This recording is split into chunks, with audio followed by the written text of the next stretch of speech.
Shalom, HIC Brisbane. How are you? How are we? We are blessed, forever blessed. Amen. God is good. We have testimonies. Amen. Along Piantano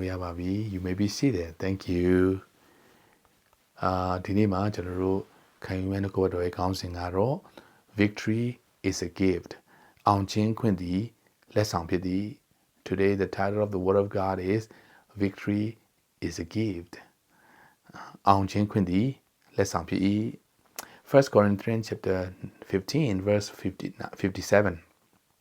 ဒီကောခန်းကြီး15ငွေ59ငါတို့သခင်ယေရှုခရစ်အဖင်ငါတို့အားအောင်ခြင်းခွင့်ကိုပေးတော်မူသောဘုရားသခင်ရဲ့ခြေဆုတော်သည်ကြီးလာစွာတကားဒီနေ့ကျွန်တော်တို့HIC HIM ရဲ့ကျွန်တော်တို့သာသနာရဲ့ဆောင်ပုဒ်ကဒီလအတွက်ကပါလဲ Month of Victory in Christ ယေရှုခရစ်၌ရသောအောင်မြင်ခြင်းရရှိတော်လာဖြစ်တယ် Hallelujah. So this month the theme of the month is the month of victory in Christ. Amen. Tell the person next to you we have victory in Christ. ကျွန်တော်တို့မှာယေရှုခရစ်ထဲ၌အောင်မြင်ခြင်းရရှိတယ်လို့ဘေးမှာရှိတယ်ပြောရအောင် Hallelujah. ယေရှုခရစ်၌အောင်မြင်ခြင်းရရှိတယ်နှုတ်ကပတ်တော်မြတ်ကိုနောက်တစ်ခါလက်ခုပ်တီးပြီးကြိုဆိုကြရအောင် Hallelujah. So နံပါတ်1ချက်ကိုအဆုံးကြည့်အောင် Victory is a gift from God. အောင်ခြင်းခွင့်သည်ဘုရားပေးသည့်လက်ဆောင်ဖြစ်တယ်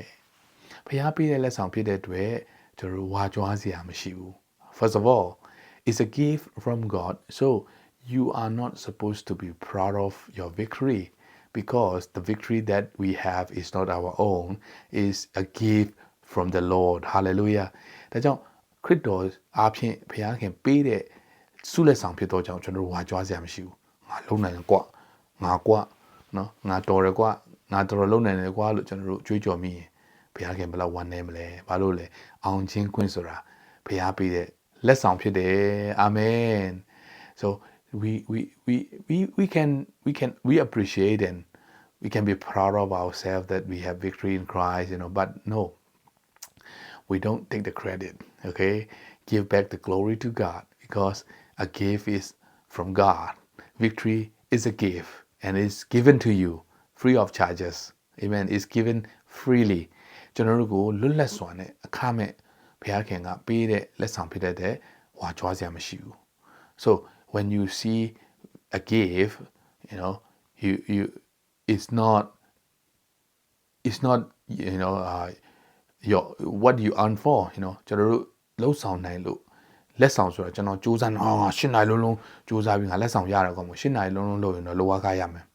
10နိုင်လုံးရရင်တော့လောကရမယ် overtime ရမယ်ဆိုတော့ဒါပေမဲ့လက်ဆောင်ဆိုတာကျွန်တော်တို့လုပ်ယူလို့ရတဲ့ကိစ္စမဟုတ်ပေးခြင်းတဲ့လူကပေးခြင်းလို့ပေးတာ so give the concept of give is not what you earn for if you work for 8 hours you have your hourly wages if you work for 10 hours and more you will have overtime pay but give is not something that you earn it's something that is given to you freely amen ဆိုတော့ကျွန်တော်တို့ give ဆိုတာကိုနားလည်တယ်ဆိုရင်ဒီနေ့အောင်မြင်တဲ့လောက်လဲကျွန်တော်တို့ဘာမှဂုဏ်ယူစရာဝါကြွားစရာမာနတက်စရာမရှိပါဘူး so HIC Brisbane ကျွန်တော်တို့ကတိုးတက်နေတဲ့တင်တော်ဖြစ်တယ်ဒါပေမဲ့တိုးတက်တဲ့လောက်အောင်မြင်တဲ့လောက်เนาะကျွန်တော်တို့အဲ့ဒါဖျားပေးတဲ့အောင်ချင်းခွင့်ပြတော့ကြောင့်ကျွန်တော်တို့ဝါကြွားစရာမရှိဘူးကျွန်တော်တို့နာမည်ကြီးဖို့မဖြစ်စေအောင်ကျွန်တော်တို့အဖွဲ့အစည်းနာမည်ကြီးဖို့ကျွန်တော်တို့တင်တော်နာမည်ကြီးဖို့ကျွန်တော်တို့သာသနာနာမည်ကြီးဖို့မဖြစ်စေပဲခရစ်တော်ရဲ့ဘုန်းတော်ထင်ရှားဖို့ဖြစ်စေဖို့တယောက်စီတိုင်းဖျားရှင်ကောင်းကြီးပေးပါစေအာမင်ဖတ်အောင်တိကောခန်းကြီး15အငယ်55နဲ့59 Let's read 1 Corinthians chapter 15 verse 55 to 57အိုတေမင်းသည်လက်နက်သည်အဘယ်မှာရှိသနည်းအိုမရဏနိုင်ငံသည်အောင်ခြင်းသည်အဘယ်မှာရှိသနည်းတေမင်းလက်နက်ကဒုစရိုက်ပေသည်ဒုစရိုက်ပြီတကူကပြည့်ညက်တရားပေသည်ငါတို့သခင်ယေရှုအားဖြင့်ငါတို့အားအောင်ခြင်းခွင့်ကိုပေးတော်မူသောဘုရားခင်ရဲ့ခြေဆုတော်သည်ကြီးလစွာတကားဆိုတော့ဒီနေရာမှာယေရှုခရစ်အားဖြင့်ထာဝရဘုရားကအောင်ခြင်းခွင့်ကိုပေးတယ်ဆိုတာနှုတ်ကပတ်တော်ကကျွန်တော်တို့ပြောပြနေပါတယ်The Bible tells us that the victory that we receive as a gift from God is through Jesus Christ. Amen. Not from someone else, but through Jesus. Only through Jesus.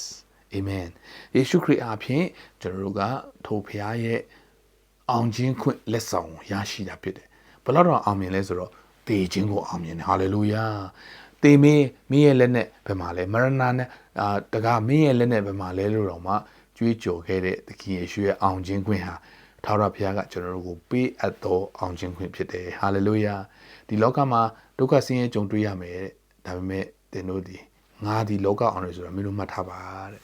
So the Bible tells us in Gospel of John chapter 16 verse 33 said you will have trials on this earth but take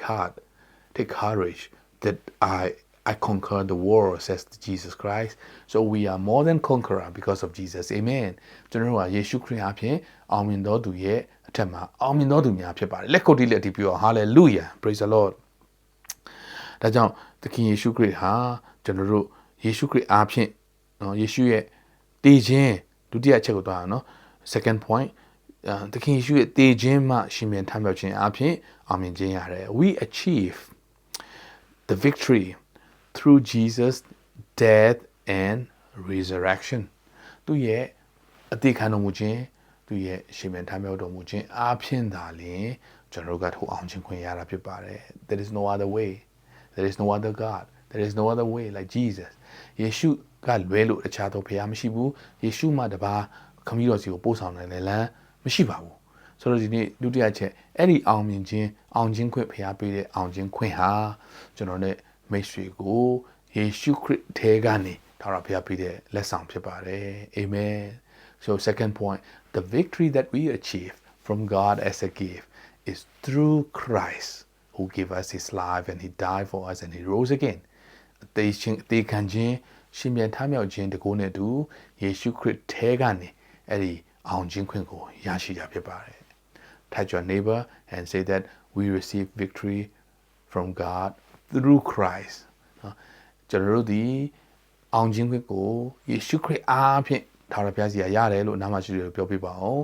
အောင်ခြင်းခွင့်ကိုယေရှုခရစ်အားဖြင့်ထာဝရဘုရားထံကနေရရှိတယ်လက်ခုပ်တီးလက်တီးပြောဟာလေလုယာเนาะကျွန်တော်တို့ဒီနေရာမှာကြည့်မယ်ဆိုရင်ပြန်ဖတ်ရအောင်เนาะတကောအခန်းကြီး15အငယ်55နဲ့59အိုတင်မင်းတင်းလက်နဲ့သည်အဘယ်မှာရှိသနည်းအိုမရဏနိုင်ငံတင်းအောင်ခြင်းသည်အဘယ်မှာရှိသနည်းတင်မင်းလက်နဲ့ကလူစီရဲ့အပြစ်ပေသည်လူစီရဲ့အပြစ်တကိုးကပြည့်ညက်တရားပေသည်ငါတို့သခင်ယေရှုခရစ်အားဖြင့်ငါတို့ဟာအောင်ခြင်းခွင့်ကိုပေးတော်မူသောဘုရားခင်ရဲ့ကျေးဇူးတော်သည်ကြီးလာစွာတကားအာမင်ယေရှုကြီးလာတဲ့ဘုရားခင်ကိုလက်ခုပ်တီးလျက်ချီးမွမ်းကြရအောင် Let us give a big hand to the one who gave us the blessed gift of victory hallelujah တတိယနဲ့နောက်ဆုံးချက်အနေနဲ့ the third point which is the last point as well is always give yourself fully to the work of the Lord တည်ကြည်သောစိတ်နဲ့ပြည့်စုံ၍မရွေ့လျော့မတိမ်ယိမ်းပဲလျက်သခင်ဖျားရဲ့အမှုတော်ကိုကြိုးစားအားထုတ်ကြလော့ဆိုတော့နံပါတ်1ကျွန်တော်တို့ဒီအောင်မြင်ခြင်းဆိုတာကလက်ဆောင်ဖြစ်တယ်ဘုရားစီကနံပါတ်2အဲ့ဒီအောင်ခြင်းခွင့်ကိုဘုရားကဘယ်လိုပေးလဲယေရှုခရစ်နဲ့ပေးတယ်နံပါတ်3ကျွန်တော်နဲ့မိတ်ဆွေကအထူးအရာကိုနော်ဘုရားရဲ့အမှုတော်ကိုကြိုးစားအားထုတ်ခြင်းနဲ့မရွေ့လျော့မတိမ်ယိမ်းပဲတည်ကြည်ခြင်းနဲ့ပြည့်စုံစွာတက်ရှင်ဖို့ကျွန်တော်တို့တာဝန်ဖြစ်ပါတယ်Number 3 point is the point number 3 is it is our duty to stay tuned with God and you have to give yourself fully to the work of the Lord. Work harder because the victory that we have is not our work done. It is given. But we have to serve God with all our heart, with all our mind, with all our soul and give yourself fully. ပြောကြည့်အောင်နော် I will give myself fully. Let's say I will give myself fully. To where? To the work of the Lord. Hallelujah. ကျွန်တော်တို့ကဘုရားရဲ့အမှုတော်မှာကိုယ့်ကိုယ်လုံးလုံးခြေစုံပြစ်ပြီးတော့မှပါဝင်ဖို့အတွက်တိုက်တွန်းတယ်ဘာလို့လဲကျွန်တော်တို့ဘလောက်လှုပ်လှုပ်မအောင်မြင်နိုင်မဲ့ຢာတွေကိုခရစ်တော်အားဖြင့်ဘုရားကလက်ဆောင်ဖြင့်နဲ့အောင်ခြင်းခွင့်ကိုပေးတာဖြစ်တယ် HIC Brisbane we should be more than happy we should be more than joyful because God has been doing great things for HIC Brisbane God is coming and giving glory and victory in this city of Brisbane for the glory of God amen HIC Brisbane ကကျွန်တော်တာ၍ခုံဖို့လိုတယ်တာ၍ကဖို့လိုတယ်တာ၍ဝမ်းမြောက်ဖို့လိုတယ်ဘာလို့လဲဘုရားက HIC ရဲ့ Brisbane ကိုအသုံးပြုပြီးတော့ယေရှုခရစ်ထဲကနေ Brisbane မြို့တစ်ခုလုံးအတွက်အောင်ချင်းခွင့်ကိုကျွန်တော်တို့ပေးထားဖြစ်တယ်လက်ခုပ်တီးလက်တီးပြီးပါ hallelujah praise the lord ကျမ်းစာကြည့်အောင်နော်နံပါတ်3ချက်အတွက်ကျမ်းစာ1ကောခန်းကြီး15အငယ်58 First Corinthians chapter 15 verse 58ထို့ကြောင့်ငါချစ်တော်ညီကိုတို့သင်တို့သည်သခင်ဖျားရဲ့မှုတော်ကိုဆောင်ရွက်၍အကျိုးကြီးသည်ကိုတိမှတ်သဖြင့်တီးကြီးသောစိတ်နှင့်ပြည့်စုံ၍မရွေ့ရော့မတိမ်ရင်ပဲလျက်သခင်ဖျားရဲ့မှုတော်ကိုကြိုးစားအားထုတ်ကြလော့ so therefore my dear brothers and sisters stand firm we need to stand firm in the Lord because the victory comes from the Lord amen and let nothing move you meaning you need to be very stable and very steady always give yourself fully to the work of the Lord because you know that your labor in the Lord is not in vain ကျွန်တော်နဲ့မိတ်ဆွေခရစ်တော်ထဲမှာစိုက်ပျိုးသမျှဖခင်ထဲမှာစိုက်ပျိုးတဲ့ပါဝင်တဲ့အရာဘယ်တော့မှအချီးနှီးမဖြစ်ဘူးလို့ကျမ်းစာကပြောပါတယ်ဒါကြောင့်ကျွန်တော်တို့တာ၍နော်အောင်ချင်းခွင့်ပေးတဲ့ဖခင်ကသူ့အတိုင်းတာနဲ့ကျွန်တော်တို့အောင်ချင်းခွင့်ပေးတယ်ကျွန်တော်နဲ့မိတ်ဆွေလို့ရမှာကျွန်တော်အတိုင်းတာနဲ့ကျွန်တော်တီကြီးစွာနဲ့ဖခင်ထဲမှာယက်တည်မယ်ခိုင်ခန့်စွာယက်တည်မယ်တီကြီးစွာတက်ရှင်မယ်အာမင်ဘယ်ရာကမှကျွန်တော်ကို move မဖြစ်နိုင်အောင်ကျွန်တော်ကယက်တည်ဖို့ဖြစ်တယ်အာမင် so God is giving us his victory you and I we need to stand firm don't let anything move you away from the word of God and give yourself fully to the work of the Lord because whatever your labor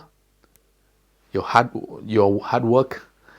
in the Lord is not in vain amen HIC Brisbane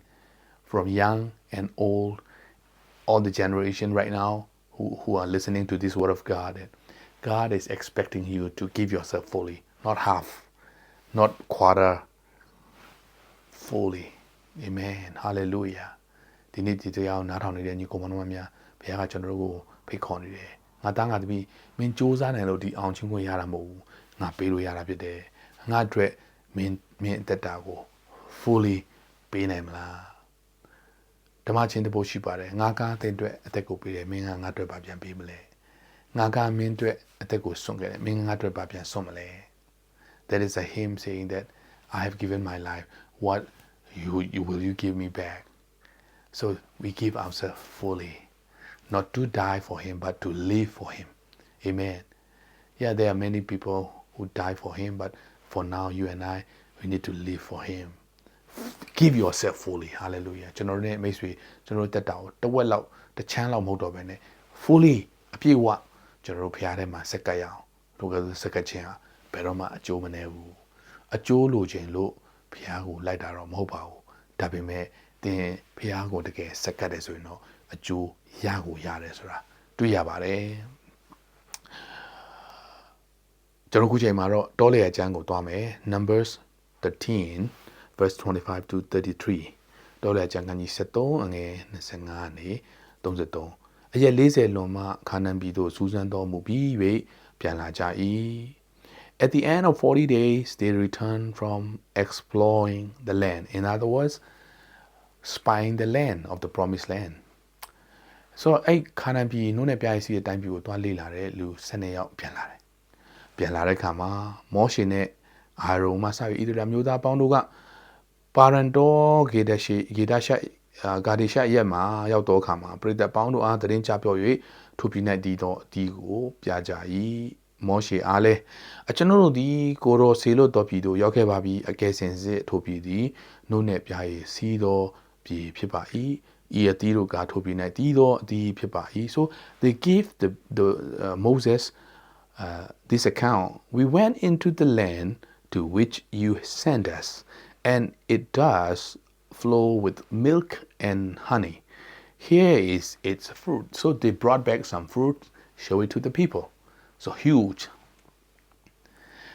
one bunch of grape 2 people can carry that big အဲ့လောက်ကြီးမားတဲ့ဒီပတိတခိုင်ကိုလူနှစ်ယောက်ထိုင်ရလောက်တဲ့အတီးအောင်သောနိုင်ငံဖြစ်တယ်တို့ရတွင်ပြည်သူပြည်သားတို့သည်အားကြီးပါ၏ခိုင်ခံ့သောမြို့ကြီးနှင့်နေကြပါ၏တို့များမကအာနကမျိုးသားတို့ကိုလည်းမြင်ရပါ၏ they are huge people and they have descended for Anak there and they are အာမလက်မျိုးသားတို့ကတောင်ဘက်မှာနေတယ်တဲ့ဖိလိတိလူဟိတ်တိလူယေဗုတိလူအာမောရိလူတို့က တောင်ရိုးပေါ်နဲ့၎င်းခါနနိလူတို့ကလည်းပင်လယ်နားယော်ဒန်နားမှာ၎င်းနေကြပါတယ်ဟုရှောက်ဆို၏ they saw the enemies and are living spreading the whole land and every corner they are guarding and they are watching so အဲ့ဒါကာလက်ကချက်ချင်းချီသွား၍ထိုပြည်ကိုသိမ်းယူကြဆိုအောင်နိုင်ကောင်းသည်ဟုဆို၍မောရှေရှေ့မှလူများတို့ကိုငြိမ်းစေ၏There are two men who believe that the victory is given by God. The rest, they are relying on their own ability, but there are two men, Joshua and Caleb. They believe that victory is a gift from God. Joshua and Caleb ကတော့ victory အောင်မြင်ခြင်းဆိုတာဘုရားခင်စီကဘုရားပေးတဲ့လက်ဆောင်ဆိုတာသူတို့သိတဲ့အတွက်ဘုရားပေးရင်တော့ငါတို့ရမယ်လို့သူတို့ကယုံကြည်နေတာဖြစ်ပါတယ် Today the Goliath standing against you the enemy against you is huge they are big they are huge but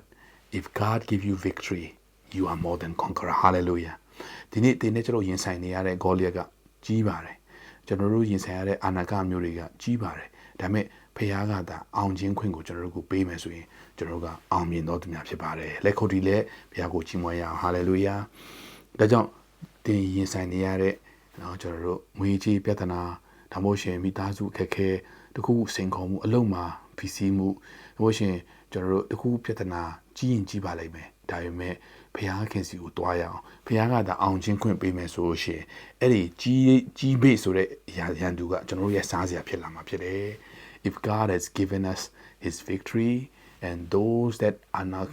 the giant will be for our food and for our we can use them and for this is a blessing for us hallelujah ဒါကြောင့်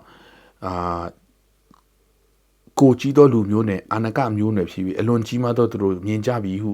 သူတို့ရှေ့မှာငါတို့ဒီကိုအထင်တိုင်းနံကောင်ကဲ့သို့ဖြစ်ကြ၏သူတို့အထင်တိုင်းလဲထို့သို့ဖြစ်ကြသည်ဟူ၍၎င်းမိမိတို့စူးစမ်းသောပြီကိုဣသရေလအမျိုးသားတို့အားမကောင်းသောသတင်းကိုကြားပြောကြ၏They spread the bad news that they said we seem like grasshoppers in our own eyes and we look the same to them and they are so big and we cannot win them they are great size so they scare people so the people of God the Israel people are very scared of the enemy and they cry today the enemy might be huge and big but God is bigger amen ကျွန်တော်ရဲ့ယန္တုကကြီးပါတယ်ကြီးကောင်းကြီးနိုင်ပါတယ်ဒါပေမဲ့ဖခင်ကတာပြီးကြီးမြတ်တယ်ကြီးမြတ်တော့ဖခင်ကိုလက်ခုပ်တီးတဲ့ချီးမွမ်းရအောင် amen give the big hand to the great God amen he's a big God he's bigger than our enemy he's bigger than anyone else